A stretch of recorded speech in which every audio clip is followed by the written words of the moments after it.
Hello everyone. आज के session में हम लोग Allahabad university LLM entrance exam 2025 के लिए एमसीक्यू सीरीज नंबर 5 स्टार्ट करने जा रहे हैं। 4 तक सीरीज ऑलरेडी चैनल पे अपलोड है, जिन्होंने भी नहीं देखा वो जाके सीरीज को देखें। तो चलिए वीडियो को स्टार्ट करते हैं। ये सीरीज कंटिन्यू चलती रहेगी।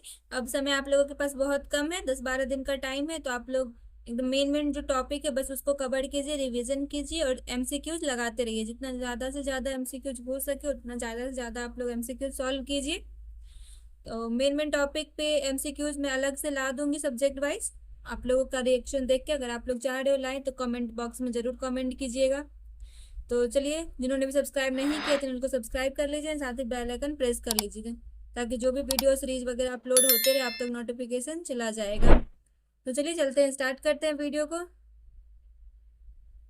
हमारा फर्स्ट क्वेश्चन है, in the appointment of the supreme court जज primary is given to opinion of. उच्चतम न्यायालय के न्यायाधीश की नियुक्ति में राय को वरीयता दी जाती है। किसके राय को वरीयता दी जाती है? तो ऑप्शन ए है हमारा the chief justice of India, B union law minister, option C है chief justice of India and the other 3 senior जजेस of the supreme court, option D हमारा द प्राइम मिनिस्टर। तो राय को वरीयता दी जाती है, तो यहाँ पे हमारा ऑप्शन सी सही हो जाता है। Chief justice of India and other 3 senior जजेस ऑफ द सुप्रीम कोर्ट की राय को वरीयता दी जाती है जब उच्चतम न्यायालय के न्यायाधीश की नियुक्ति की जाती है तब। नेक्स्ट क्वेश्चन हमारा अब है, नेक्स्ट क्वेश्चन है, article 21 of the Indian constitution incorporate the right to doctors assistance in which of the following cases this was decided.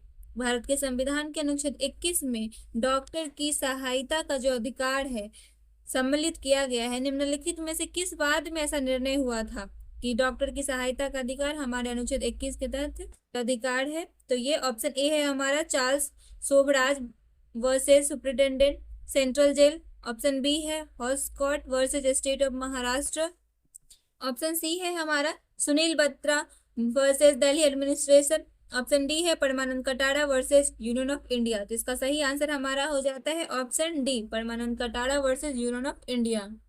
आप इस केस को बहुत अच्छे से ध्यान रखिएगा, अक्सर इस केस को थोड़ा घुमा के पूछा जाता है। तो आर्टिकल 21 में डॉक्टर की सहायता का जो अधिकार है किन केस में सम्मिलित किया गया, ऐसे पूछे, या फिर ऐसे भी पूछ सकता है कि Parmanand Katara versus union of India में किस अधिकार को अनुच्छेद 21 के तहत शामिल किया गया था। तो इस केस को आप ध्यान रखिएगा। चलिए देखते हैं नेक्स्ट क्वेश्चन। नेक्स्ट क्वेश्चन है हमारा, match list 1 and list 2 and select the correct answer using the code given below the list. सूची 1 और सूची 2 को सम्मिलित कीजिए और सूचियों के नीचे दिए गए कोड की सहायता से सही उत्तर चुनिए। सूची 1 और सूची 2 में अब देखते हैं कि क्या दिया गया है। ए पहला जो हमारा है उसमें एसआर बॉम्बे केस, और सेकेंड लिस्ट जो है उसमें आर्टिकल 21 दिया गया है, यानी एक साइड हमारा केस लॉज दिया गया है और एक साइड आर्टिकल दिया गया है। तब हमें इस आर्टिकल के साथ केस लॉ को मैच करना है। तो चलिए देखते हैं कौन कौन सा मैच कर रहा है। तो पहला जैसे कि हमारा है एसआर बॉम्बे केस और उस साइड दिया आर्टिकल 21, दूसरा है पीबी नरसिम्हा राव और आर्टिकल है 356, तीसरा है एडीएम जबलपुर केस और उस साइड है आपका आर्टिकल 105, लिली थॉमस केस है जिसमें लिस्ट 2 में दे रखा है आपको आर्टिकल 44। तो चलिए हम कोड देख लेते हैं। ऑप्शन ए है हमारा 1 2 3 4 करके, और बी 1 3 2 4, और सी है हमारा 1 4 3 2, डी 2 3 1 4। तो आप इस कोड को देखिए और बताइए कि कौन सा हमारा सही है, कौन सा लिस्ट 1 लिस्ट 2 मिलके क्या कोड निर्धारित किया जाता है, क्या बनता है आपका। तो इसमें हमारा ऑप्शन डी सही होता है, ऑप्शन डी। यानी हमें मिलाएं तो देखेंगे कि ये जो है एसआर बॉम्बे केस किससे रिलेटेड है, हमारा आर्टिकल 356 से रिलेट करता है, और जो हमारा पीबी नरसिम्हा राव है वो हमारा किससे रिलेट करता है, तो वो हमारा 105 से करता है मैच, और फिर एडीएम जबलपुर का केस है वो हमारा आर्टिकल 21 से मैच करता है, लिली थॉमस का केस है वो हमारा किससे मैच करता है, आर्टिकल 44 से मैच करता है। तो हमारा सही आंसर क्या है, कोड कैसे होगा निर्धारित, तो 2 3 1 4 करके। तो चलिए नेक्स्ट क्वेश्चन देखते हैं। Advertisement is a commercial speech was laid down in. विज्ञापन एक वाणिज्यिक वाक्य है, यह निर्णित हुआ था किस वाद में निर्णित किया गया था कि विज्ञापन एक वाणिज्यिक वाक्य है, यानी कि कमर्शियल स्पीच है। तो ऑप्शन ए है हमारा Hamdard Dawakhana versus union of India, option press newspaper limited versus union of India, और ऑप्शन सी है हमारा Bennett Coleman and company versus union of India. Option D है Tata press limited versus Mahanagar telephone Nigam limited. तो इसका सही answer है हमारा ऑप्शन ए, हमदर्द दवाखाना। ये केस भी आपका बहुत इंपॉर्टेंट है, आप ये केस जरूर पढ़िएगा। नेक्स्ट क्वेश्चन है the question of disqualification of the speaker of Lok Sabha on the ground of defection is determined bye. Lok Sabha के अध्यक्ष के दल बदल के आधार पर अनर्हता के प्रश्न का निर्धारण किया जाता है, किसके द्वारा किया जाता है? तो ऑप्शन ए है हमारा the deputy speaker, option B है the chairman of Rajya Sabha, option C है member elected by Lok Sabha, option D है द प्रेसिडेंट ऑफ इंडिया। तो किसके द्वारा निर्धारित किया जाता है? A member elected by Lok Sabha. हमारा ऑप्शन सी सही आंसर है। नेक्स्ट क्वेश्चन है who propounded jurisprudence and science of positive law. निश्चयात्मक विधि के रूप में विधि शास्त्र का प्रतिपादन किसने किया? ऑप्शन ए जॉन ऑस्टिन, बी हेरिंग, सी हेनकेल्सन, डी जे.एस. मिल। तो किसने किया? तो इसका करेक्ट आंसर हमारा है ऑप्शन ए, जॉन ऑस्टिन ने कहा था कि जूरिस्प्रूडेंस क्या है? साइंस ऑफ पॉजिटिव लॉ है। And next question है to which of the following concepts the Hart-Fuller controversy relates to। Heart-Fuller विवाद का संबंध निम्नलिखित अवधारणाओं में से किससे है? ऑप्शन ए रीजनेबलनेस से, ऑप्शन बी ऑब्लिगेशन से, ऑप्शन सी एक्टिविज्म से, ऑप्शन डी मॉरलिटी से। तो किससे इसका संबंध? मॉरलिटी से। हार्ट-फुलर का जो संबंध है वो मॉरलिटी से संबंध है। ये क्वेश्चन भी आया है, आप इसको याद रखिएगा। हार्ट-फुलर के संबंध से रिलेटेड क्वेश्चन जरूर पूछे जाते हैं, तो इसको आप ध्यान रखना कि हार्ट-फुलर का जो कंट्रोवर्सी है किससे रिलेटेड है? तो वो मॉरलिटी से रिलेटेड है। एंड नेक्स्ट क्वेश्चन है to which of the following the fiction theory is associated with. Fiction theory जो है का संबंध निम्नलिखित में से किससे है? ऑप्शन ए एबनॉर्मल पर्सन से, option B supernatural person से, ऑप्शन सी कॉर्पोरेट पर्सनालिटी से, ऑप्शन डी डेड पर्सन से। ऑप्शन डी है डेड पर्सन से। तो किससे है इसका संबंध? इसका संबंध है हमारा ऑप्शन सी, कॉर्पोरेट पर्सनालिटी से संबंध है। नेक्स्ट क्वेश्चन है who of the following jurist said that law is a command of the sovereign. विधि संप्रभु का एक समादेश है, law is the command of sovereign. यह किस विधिवेत्ता ने कहा था? A Jeremy Bentham, B John Austin, C Hans Kelsen, D Roscoe Pound. तो किसने कहा था कि law is a command of sovereign? ये जॉन ऑस्टिन का कथन है। ऑप्शन बी हमारा सही है। हमें सारे ही जूरिस्ट के कथन को याद रखना है कि उन्होंने क्या क्या जूरिस्प्रूडेंस के बारे में कहा है, क्योंकि सारे जूरिस्ट जो है वो उनका डिफरेंट अपना स्टेटमेंट है जूरिस्प्रूडेंस को लेके। नेक्स्ट क्वेश्चन है हमारा मैच द फॉलोइंग। निम्नलिखित को सुमेलित कीजिए। लिस्ट 1 लिस्ट 2 दे रखा है। अब लिस्ट 1 में क्या है? लिस्ट 1 में हमारा दे रखा है क्या है, देखते हैं अब इसको।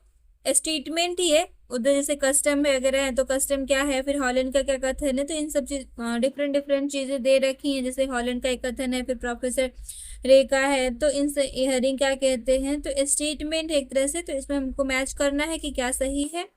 तो चलिए देखते हैं, सम्मिलित करते हैं कौन सा किससे मैच करता है। तो पहला है हमारा a juristic person is of two kinds, universitas bonorum and universitas personarum. तो विधिक व्यक्ति दो प्रकार का होता है, यूनिवर्सिटेटस बोनोरम तथा यूनिवर्सिटेटस पर्सोनोरम। इन साइड हमारा पहला कस्टम है। एंड सेकेंड है the ground of right is hobby not will. इस साइड है हॉलैंड। फिर हमारा है इधर ऑब्लिगेटरी फोर्स, बाध्यकारी बल। इस साइड है प्रोफेसर है। एंड डी में है position is the present control of a thing on one behalf and to exclusion of all others. कब्जा का अर्थ है किसी वस्तु पर स्वयं अपना वर्तमान नियंत्रण तथा अन्य किसी का वर्तमान नियंत्रण नहीं। इस साइड है हेरिंग। तो हमें इस कूट के हिसाब से मिलाना है। आप कूट देख रहे हैं यहाँ पे, चॉइस करके आप मिलाओ कि कौन सा कूट इसका सही है।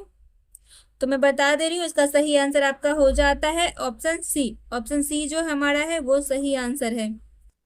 ठीक, आप मिला लो इसको। देखो मैं देखते हैं मिलाते हैं कौन सा मैच कर रहा है एक दूसरे से। तो पहला जो हमारा ए है वो मैच कर रहा है हमारा 1 से कर रहा है। एंड सेकेंड बी नंबर जो है वो हमारा 4th नंबर से मैच कर रहा है। सी जो ऑब्लिगेटरी फोर्स है वो हमारा किससे मैच कर रहा है, वो हमारा 3 से मैच कर रहा है। एंड डी जो है हमारा वो हमारा किससे मैच कर रहा है, 2 से मैच कर रहा है, हॉलैंड से। तो चलिए अब बढ़ते हैं नेक्स्ट क्वेश्चन की ओर। अब हमारा नेक्स्ट क्वेश्चन है x is so called right to wear the head consists of the liberty to wear the head and another liberty according to Hoffel's analysis। ये जो हमारा हॉफेल्स का एनालिसिस है ना, हॉफेल्स रूल, इसको बहुत अच्छे से देख लेना, इससे चांसेस रहते हैं क्वेश्चन पूछने के। तो चलिए देखते हैं क्या है। एक्स के हेड पहनने के तथा कथित अधिकार में हेड को पहनने की स्वतंत्रता तथा होफेल्ड में विश्लेषण के अनुसार निम्नलिखित में से एक अन्य स्वतंत्रता सम्मिलित है। एक तो आपका हो गया कि हेड को पहनने की स्वतंत्रता, अब दूसरा क्या है इनके होफेल्ड के विश्लेषण के अकॉर्डिंग। अब ये 4 ऑप्शन है, इसमें से बताइए कि हेड के जो पहनने का तथा अधिकार है उसमें हेड को पहनने की स्वतंत्रता और दूसरा क्या है। तो चलो ऑप्शन को देखते हैं कौन कौन सा है। तो हमारा पहला ऑप्शन है not to wear the head, head को नहीं पहनने की स्वतंत्रता। दूसरा है to insist why to wear that head. C है टू वियर और not to wear that head. Option D है टू रिमूव द हेड। तो इसका सही आंसर है हमारा option A, not to wear the head. जी, इसका जो कथन है वो हॉफेल्ड का जो विश्लेषण है और जो हेड पहनने का अधिकार है उसमें 2 चीजें होती है, एक तो पहनने की स्वतंत्रता, दूसरे ना पहनने की स्वतंत्रता। तो हमारा दूसरा क्या है, नहीं पहनने की स्वतंत्रता, हेड को नहीं पहनने की स्वतंत्रता, not to wear the head. Option A सही है। एंड नेक्स्ट क्वेश्चन है हमारा, doctrine is associated with, citizen सिद्धांत का संबंध किससे है। ऑप्शन ए डिफैक्टो रिकॉग्निशन से, बी डिजूरे रिकॉग्निशन से, C both A and B और डी है डॉक्ट्रिन ऑफ नॉन रिकॉग्निशन से। तो किससे संबंध इसका, ऑप्शन डी सही है, डॉक्ट्रिन ऑफ नॉन रिकॉग्निशन से। एंड नेक्स्ट क्वेश्चन है हमारा, which one of the following statements is correct, निम्नलिखित में से कौन सा कथन सही है। Option A the UN charter makes for compulsory option A है the UN charter makes for compulsory membership, संयुक्त राष्ट्र के चार्टर में अनिवार्य सदस्यता का प्रावधान है। ऑप्शन बी है the UN charter grants to all states a right to membership, संयुक्त राष्ट्र के चार्टर में सभी राष्ट्रों को सदस्यता के अधिकार का प्रावधान है। ऑप्शन सी है हमारा the UN membership is conditional and limited, संयुक्त राष्ट्र की सदस्यता सशर्त तथा सीमित है। ऑप्शन डी है the UN charter does not make any distinction between the original and subsequent membership, संयुक्त राष्ट्र का चार्टर मूल सदस्यों तथा अनुवर्ती सदस्यों के बीच फर्क नहीं करता। तो इसका सही आंसर हमारा ऑप्शन डी है, 13 का ऑप्शन डी सही है।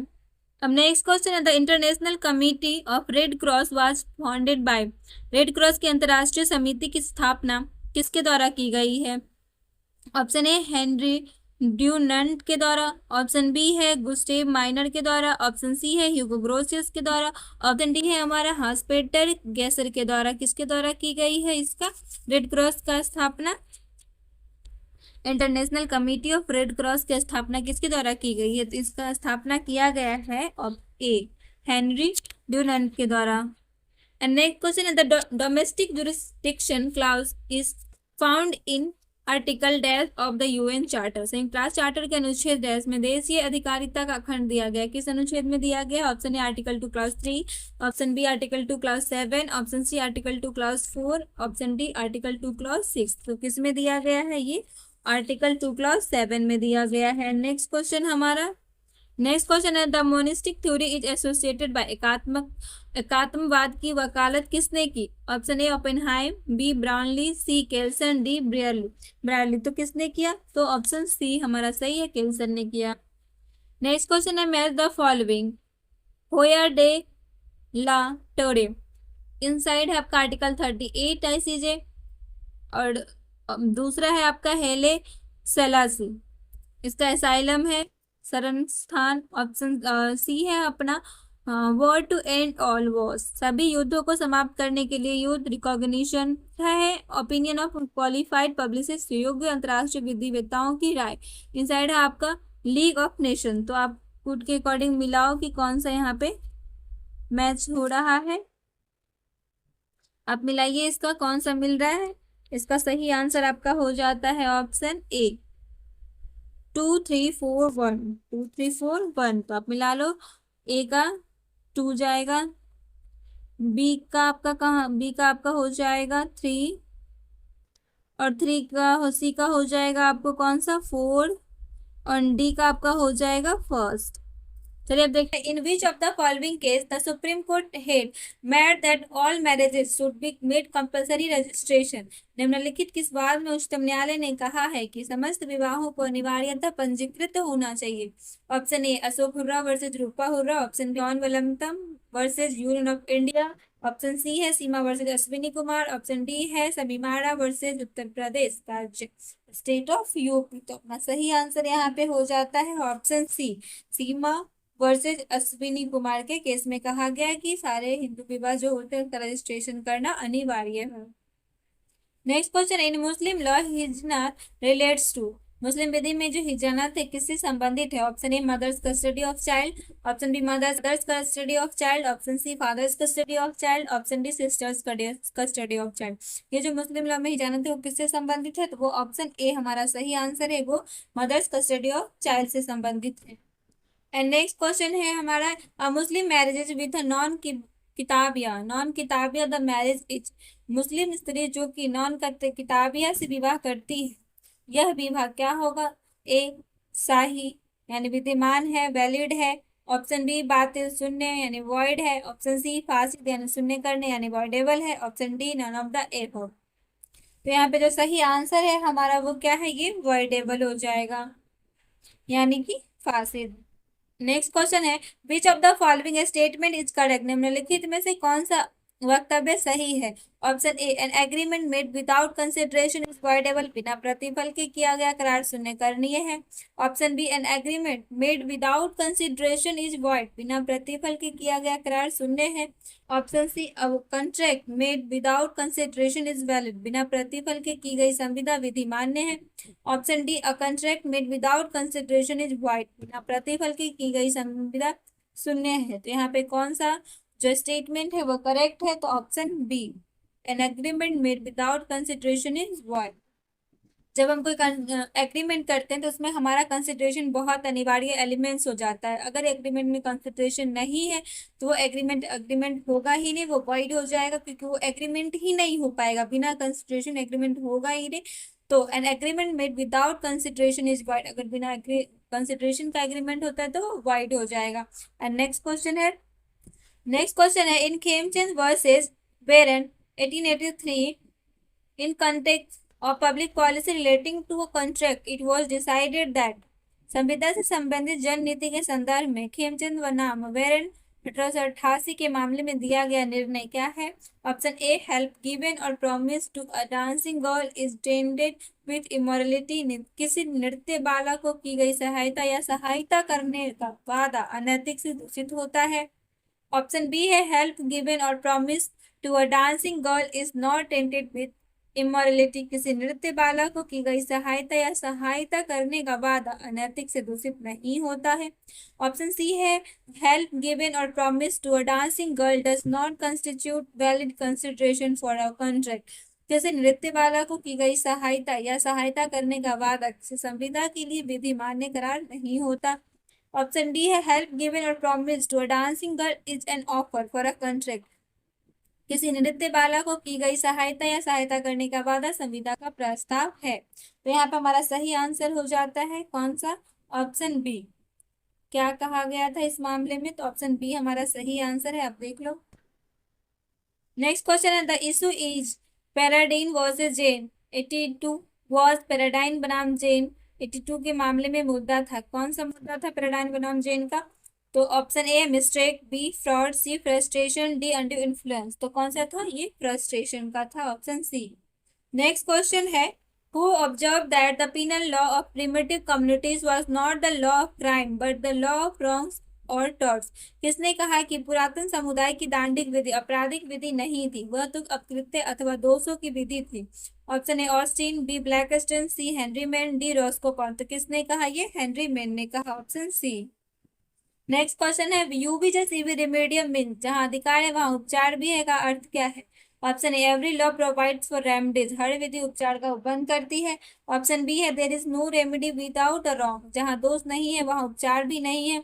ऑप्शन सी है, there is no wrong without a remedy, जहाँ उपचार नहीं है वहाँ दोष भी नहीं है। Option D, there is always a remedy for every wrong, जहाँ दोष के लिए हमेशा ही उपचार है। तो there is no wrong without a remedy, जहाँ उपचार नहीं है वहाँ दोष भी नहीं है, ऑप्शन सी सही है। नेक्स्ट क्वेश्चन है, match list 1 with list 2 and select the correct answer using the code given below। तो चले देखते हैं लिस्ट 1 लिस्ट 2 में क्या दे रखा है। तो लिस्ट वन में कुछ सिद्धांत दे रखे हैं, प्रिंसिपल है, और लिस्ट 2 में हमारा उससे रिलेटेड केस लॉजिक। तो चलिए मिलाते हैं। पहला है डेमनम्स एंड इंजूरिया, बिना क्षति के हानि, और केस क्या है? Ashby versus White. Option B क्या है हमारा?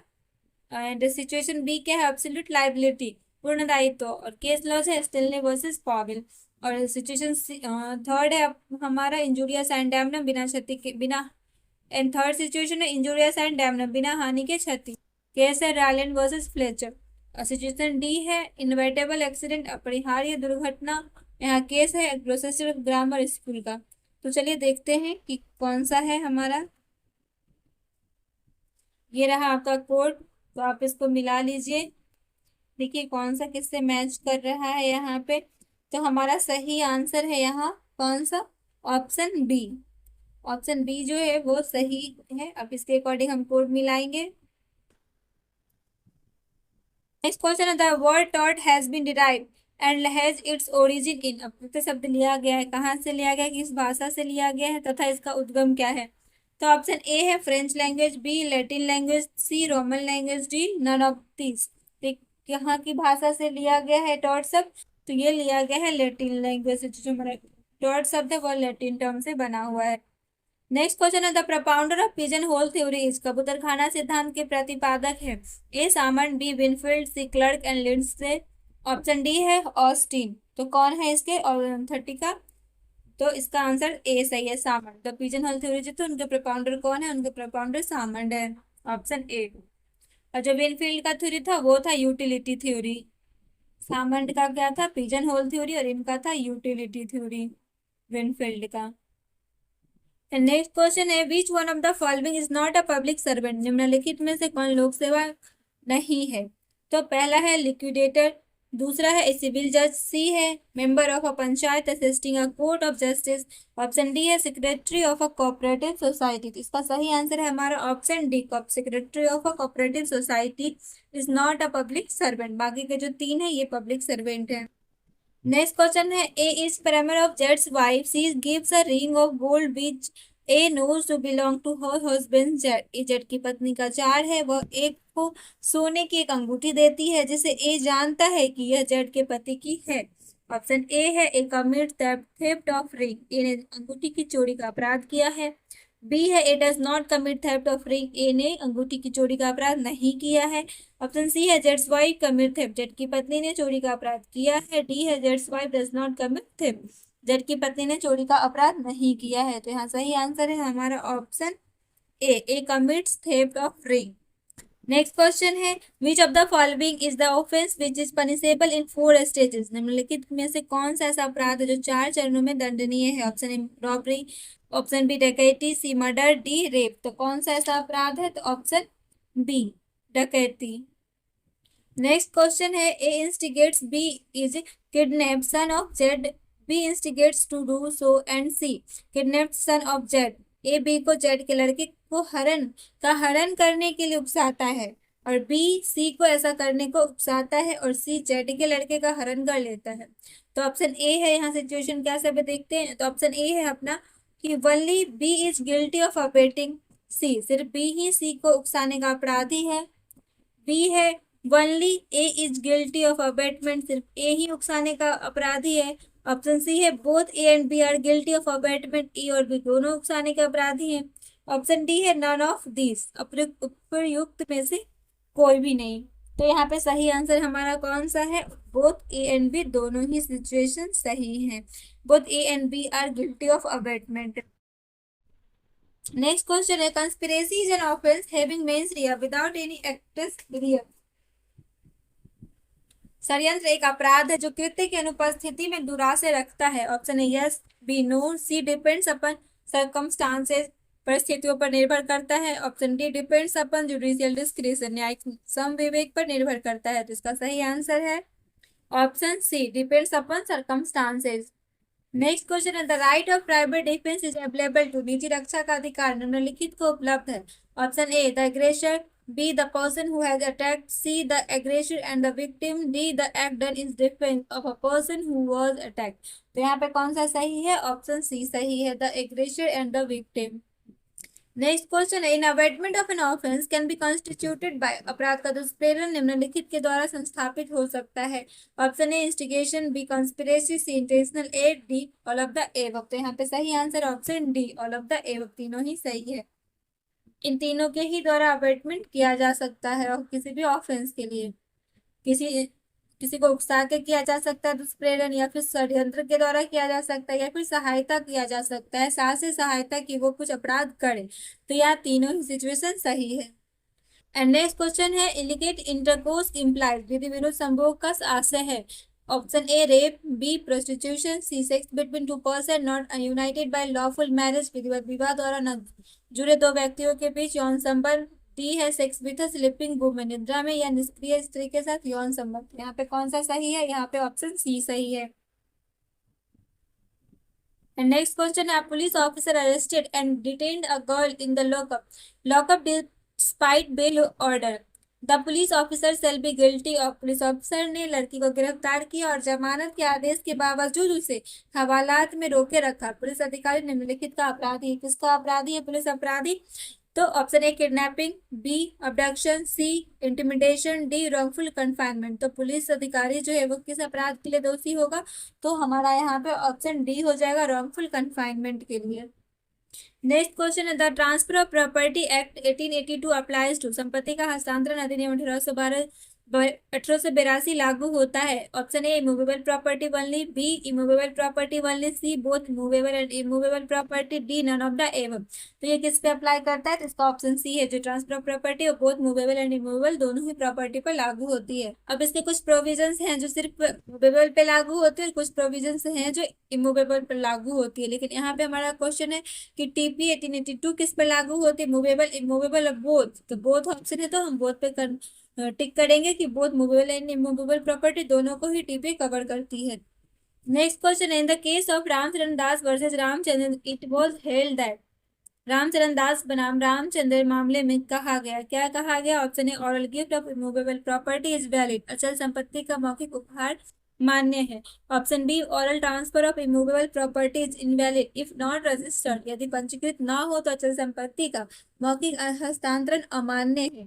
ऑप्शन सी है mortgage must be by writing, बंधक लिखित रूप में होना चाहिए। ऑप्शन डी है नॉन ऑफ द एबव। तो क्या कहा गया रामचरण वर्सेज रामचंद्र के केस में? तो ऑप्शन बी सही है, oral transfer of immovable property is invalid if not registered.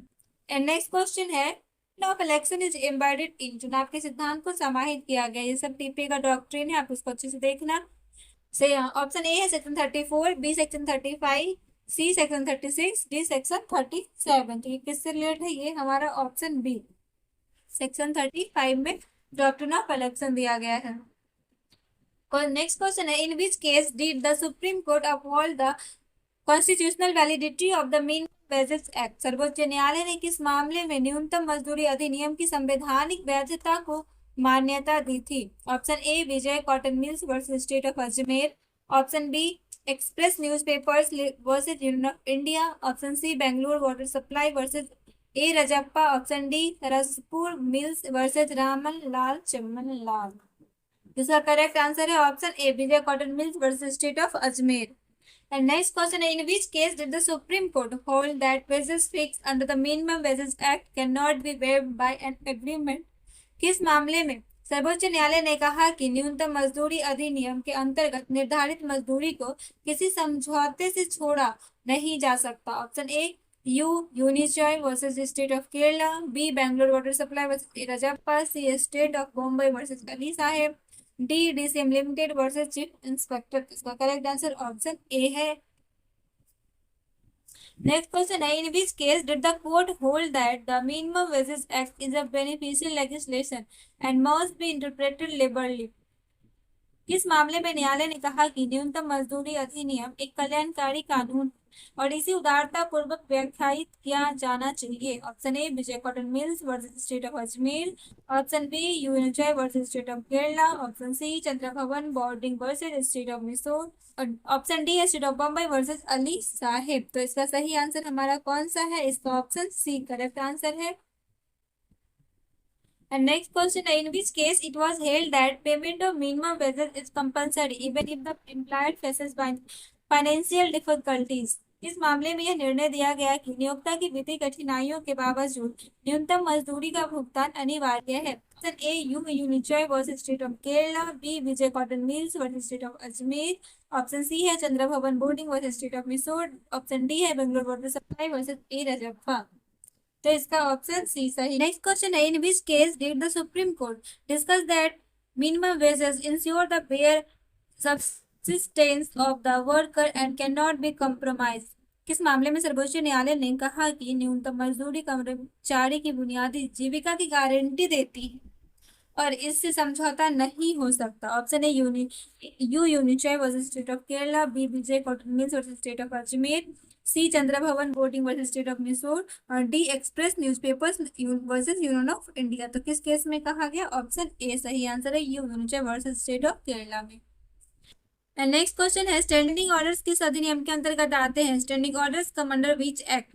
Option A industrial dispute act 1947, option B industrial employment standing order act 1946, option C payment of wages act 1936, option D none of the above. None, कोई भी नहीं। तो इसका correct answer है हमारा option B. Next question है, what is the minimum number of members required under the trade unions act 1926? Trade union अधिनियम 1926 में न्यूनतम कितने सदस्यों की आवश्यकता होती है?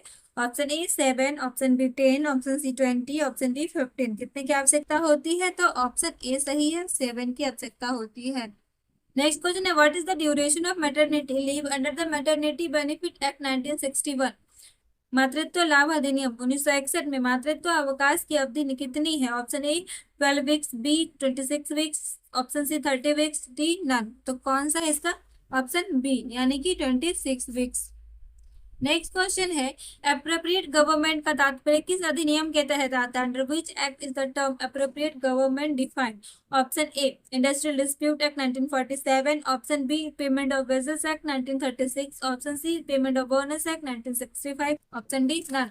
इसका सही आंसर है option A industrial dispute act 1947 के अंतर्गत अप्रोप्रिएट गवर्नमेंट का को डिफाइन किया गया है। नेक्स्ट क्वेश्चन है, nemo dat quod non habet का क्या अर्थ है? What does nemo dat quod non habet means? Option A no one can give what he does not have, जो उसके पास नहीं है उसे कोई नहीं दे सकता। Option B everyone has everything, सभी के पास सब कुछ है। Option C everyone can give everything, सब किसी को भी सब कुछ देने का अधिकार है। Option D what is not there can be given, जो नहीं है वो दिया जा सकता है। तो इसका सही आंसर है option A no one can give what he does not have, जो उसके पास है ही नहीं वो किसी को कैसे दे सकता है। नेक्स्ट क्वेश्चन है, लेक्स लॉसी कॉन्ट्रैक्टस का अर्थ क्या है? What does lex loci contractus means? Option A law is always local, कानून केवल स्थानीय होता है। Option B the law of the place where the contract is made applies, अनुबंध का कानून वही का होगा जहां अनुबंध हुआ। Option C law has no role in contract, अनुबंध में कानून का कोई महत्व नहीं। Option D no contract is under any law, अनुबंध किसी कानून के अधीन नहीं। इसका ऑप्शन बी सही आंसर है। नेक्स्ट क्वेश्चन है, what does lex posterior derogat priori mean? Lex posterior derogat priori का मतलब क्या है? Option A later law abrogates an earlier law, नया कानून पुराने कानून को खत्म कर देता है। Option B earlier laws prevail, पुराने कानून सर्वोपरि होते हैं। Option C all laws are equally valid, सभी कानून समान महत्व रखते हैं। Option D new law does not apply to old, नया कानून पुराने पर लागू नहीं होता है। तो इसका सही आंसर ऑप्शन ए है। नेक्स्ट क्वेश्चन है, what does lex specialis derogat legi generali means? क्या है लेक्स स्पेशलिस्ट डेरोगेट लेगी जनरलिया का अर्थ क्या है? Option A general law overrules special law, सामान्य कानून विशेष कानून को समाप्त कर देता है। Option B special law overrule general law, विशेष कानून सामान्य कानून को समाप्त कर देता है। Option C all laws are equal, सभी कानून बराबर होते हैं। Option D no law applies, कोई भी कानून लागू नहीं होता। इसका सही आंसर है option B special law overrule general law. Next question है, कैबिट एम्प्टर का क्या मतलब है? तो option A seller should beware, विक्रेता सावधान रहे। Option B let the buyer beware, खरीदार सावधान रहे। Option C court should beware, अदालत सावधान रहे। Option D law should beware, कानून सावधान रहे। इसका सही आंसर है option B let the buyer beware, खरीदार सावधान रहे।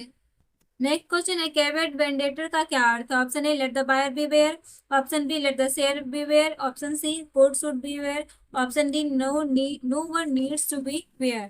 तो इसका सही आंसर क्या है? Option B let the seller beware. Next question है, audi aud principle does audi alteram part of express? Audi alteram partem किस सिद्धांत को व्यक्त करता है? Option A principle of natural justice, option B principal of judicial review, option C principle of fundamental rights, option D principle of constitutional duties. तो किसको निर्दिष्ट करता है? तो option A principle of natural justice को एक्सप्रेस करता है। Next question, ab initio का अर्थ क्या है? What does ab initio mean? Option A from the beginning, B after the end, C from the middle, D from nowhere. तो इसका सही आंसर ऑप्शन ए है, from the beginning. Next question है, animus possidendi का क्या मतलब है? तो option A intention to possesses, B avoiding property, option C है intention to sell property, option D है प्रोटेक्शन ऑफ प्रॉपर्टी। इसका सही आंसर क्या है? Option A intention to possesses. Thank you for watching my video. I hope आपको video अच्छी लगी हो। तो चलिए मिलते हैं नेक्स्ट वीडियो में। आप लाइक कमेंट शेयर सब्सक्राइब जरूर करते जाइएगा। एंड अब आपके पास बहुत कम समय है, तो आपको करना क्या है? तो मेन टॉपिक को कवर करना है, बस रिविजन करना है, एंड नेक्स्ट और लास्टली क्या करना है? हमें ज़्यादा से ज़्यादा एमसीक्यूज टिक करने हैं। तो आप लोग अब एमसीक्यूज को बहुत अच्छे से कीजिए, हर टॉपिक से कीजिए। तो चलिए मिलते हैं नेक्स्ट वीडियो में नेक्स्ट सीरीज के साथ। अगर आप लोगों को स्पेशल किसी सब्जेक्ट से चाहिए हो एमसीक्यूज तो जरूर कमेंट कीजिएगा। हम नया specially topic wise syllabus wise भी एमसीक्यूज ला देंगे, लेकिन उसके लिए आप लोगों का रिव्यू देखना पड़ेगा कि आप कितने लोग चाहते हो कि लाएं। चलिए मिलते हैं नेक्स्ट वीडियो में नेक्स्ट सीरीज के